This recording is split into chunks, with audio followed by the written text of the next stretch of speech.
Sa puso ng Timog Aprika, ang kapakanan ng mga nakatatandang mamamayan ay palaging isang paksa ng pambansang kahalagahan. Habang patuloy na umuunlad ang bansa, gayon din ang paraan nito upang matiyak na ang mga nag-ambag ng malaki sa pag-unlad nito ay hindi maiiwan. Isa sa mga pinakamahalagang paraan upang makamit ito ay sa pamamagitan ng mga programa ng pinansyal na tulong na partikular na idinisenyo para sa mga nakatatanda.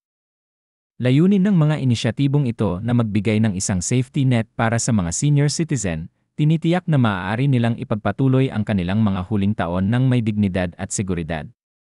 Sa kasaysayan, kinilala ng Timog Aprika ang pangangailangan na suportahan ang tumatandang populasyon nito. Ang pagpapakilala ng Older Persons Grant, halimbawa, ay nagmarka ng isang mahalagang sandali sa tanawin ng social welfare ng bansa. Ang grant na ito ay idinisenyo upang tulungan ang mga individual na may edad 60 pataas na hindi tumatanggap ng anumang iba pang uri ng pensyon o social grant. Sa paglipas ng mga taon, ang mga pamantayan para sa pagiging karapat-dapat at ang halagang ibinabayad ay inaayos upang makasabay sa implasyon at sa nagbabagong kalagayan ng ekonomiya. Hindi matatawaran ang kahalagahan ng mga ganitong grant.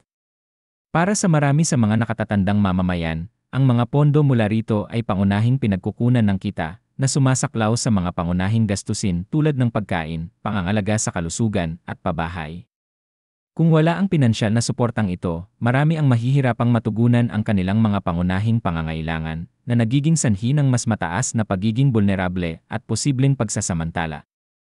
Sa mga nakaraang taon, may lumalaking pagkilala sa pangangailangan na pahusayin ang mga programang ito.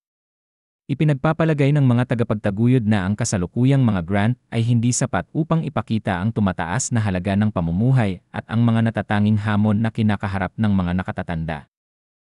Ang mga issue tulad ng mga chronic health condition, limitasyon sa paggalaw, at sosyal na pag-iisa ay karaniwan sa mga senior citizen at madalas nangangailangan ng karagdagang mga mapagkukunan upang matugunan. Bilang tugon sa mga alalahaning ito, nagkaroon ng mga pag-uusap sa loob ng mga bilog ng gobyerno tungkol sa pagpapalawak at pagpapabuti ng pinansyal na tulong para sa mga nakatatandang mamamayan. Bagamat ang mga tiyak na detalye at schedule ay hindi pa pinal, ang katotohanan na ang mga pag-uusap na ito ay nagaganap ay isang positibong senyales. Ipinapakita nito ang isang pangako na tiyakin na ang mga nakatatanda ay hindi malilimutan sa mga plano ng pag-unlad ng bansa. Habang tumitingin tayo sa hinaharap, mahalagang isaalang-alang kung ano ang magiging hitsura ng mga hinaharap na programa ng pinansyal na tulong para sa mga nakatatandang mamamayan. Isang posibilidad ay ang pagpapakilala ng mga tiered support systems, kung saan ang halaga ng tulong na ibinibigay ay batay sa partikular na pangangailangan at kalagayan ng isang individual. Ang ganitong pamamaraan ay magbibigay daan para sa mas personalisadong suporta. Tinitiyak na ang mga nangangailangan ng higit pang tulong ay matatanggap ito, habang pinipigilan din ang posibleng maling paggamit ng mga mapagkukunan. Isa pang posibleng pag-unlad ay ang integrasyon ng teknolohiya sa pamamahagi at pamamahala ng mga grant na ito. Ang mga digital na plataporma ay maaaring magpadali sa proseso ng aplikasyon na ginagawang mas naa-access para sa mga nakatatanda, lalo na ang mga nasa mga liblib na lugar. Bukod dito, maaaring mapadali ng teknolohiya ang mas mahusay na pagmamanman at pagsusuri ng mga programa. Tinitiyak na ang mga pondo ay ginagamit ng epektibo at umaabot sa mga nararapat na tumanggap. Gayunpaman, ang tagumpay ng anumang bagong inisyatiba ay nakasalalay sa ilang mga salik. Mahalaga ang sapat na pondo, kung wala ito, kahit ang pinakamagandang disenyo ng mga programa ay mabibigo. Bukod dito, kailangan ng isang matibay na sistema upang pigilan ang pandaraya at tiyakin ang transparency. Mahalagang tiwala ng publiko at anumang maling pamamahala o nakitang maling paggamit ng mga pondo ay maaaring magpahina sa buong inisyatiba. Mahalaga rin ang partisipasyon ng komunidad.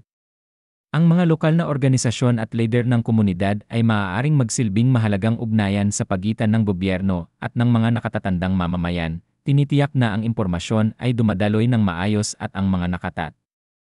Narito ang pagsasali ng script. Sa puso ng Timog Aprika, ang kapakanan ng mga nakatatandang mamamayan ay palaging isang paksa ng pambansang kahalagahan.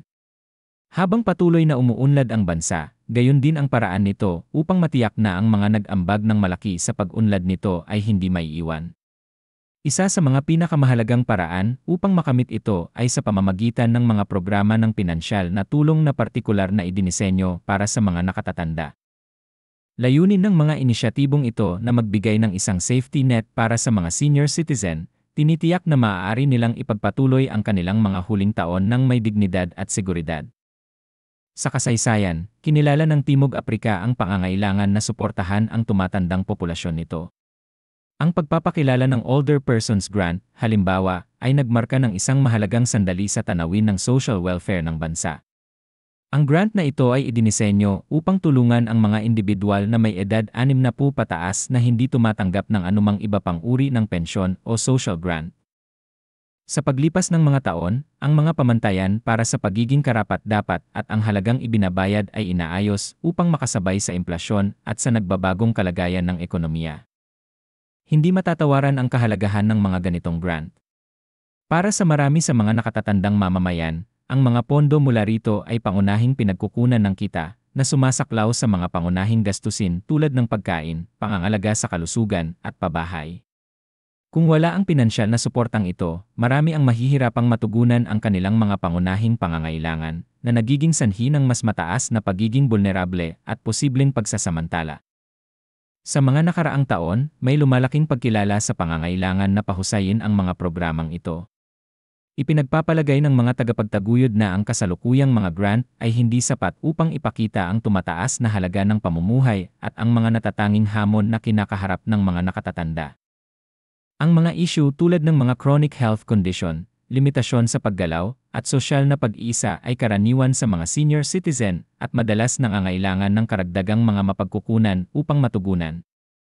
Bilang tugon sa mga alalahaning ito, nagkaroon ng mga pag-uusap sa loob ng mga bilog ng gobyerno tungkol sa pagpapalawak at pagpapabuti ng pinansyal na tulong para sa mga nakatatandang mamamayan. Bagamat ang mga tiyak na detalye at schedule ay hindi pa pinal, ang katotohanan na ang mga pag-uusap na ito ay nagaganap ay isang positibong senyales. Ipinapakita nito ang isang pangako na tiyakin na ang mga nakatatanda ay hindi malilimutan sa mga plano ng pag-unlad ng bansa.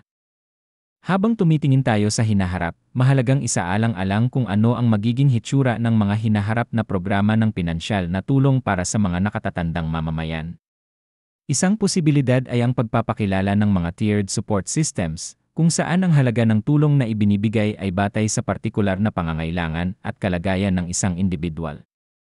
Ang ganitong pamamaraan ay magbibigay daan para sa mas personalisadong suporta. Tinitiyak na ang mga nangangailangan ng higit pang tulong ay matatanggap ito, habang pinipigilan din ang posibleng maling paggamit ng mga mapagkukunan. Isa pang posibleng pag-unlad ay ang integrasyon ng teknolohiya sa pamamahagi at pamamahala ng mga grant na ito.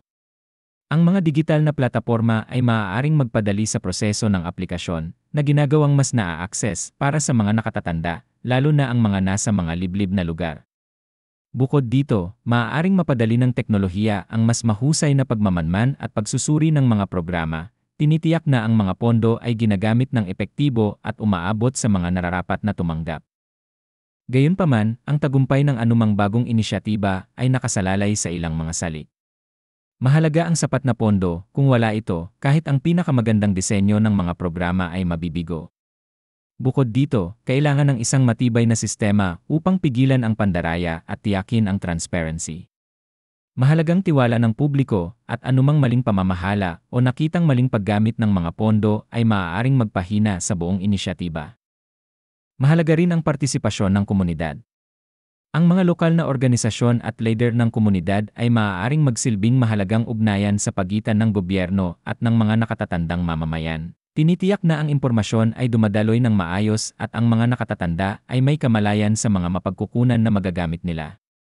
Ang mga komunidad ay maaaring magbigay ng karagdagang tulong, tulad ng suporta sa proseso ng aplikasyon o pag-aalok ng kasamahan para sa mga nag-iisa. Ang edukasyon at kamalayan ay pantay na mahalaga. Maraming nakatatanda ang maaaring hindi alam ang mga programa ng pinansyal na tulong na magagamit sa kanila o maaaring mahirapan sa proseso ng aplikasyon. Ang mga kampanya sa pampublikong kamalayan, mga workshop, at mga materyales na pang-impormasyon ay makakatulong na matugunan ang agwat na ito, binibigyan ang mga nakatatanda ng kapangyarihan upang samantalahin ang suporta na inaalok. Sa konklusyon, habang ang mga tiyak na detalye tungkol sa dalawa ni Batch Cash Gift Milestone Release para sa mga nakatatandang mamamayan sa Timog Aprika sa Hunyo 2025 ay hindi pa magagamit. Ang mas malawak na pag-uusap tungkol sa pagpapabuti ng pinansyal na tulong para sa mga nakatatanda ay parehong napapanahon at kinakailangan. Habang ang bansa ay patuloy na humaharap sa mga hamon na dulot ng tumatandang populasyon, mahalaga na ang mga pangangailangan ng mga nakatatanda ay manatiling nasa unahan ng mga talakayan sa patakaran. Sa pagtutok sa pagtulong sa mga individual na ito, patuloy na makakapagpatuloy ang Timog Aprika sa pagbuo ng isang lipunang pinahahalagahan at pinapangalagaan ang lahat ng miyembro nito, anuman ang edad.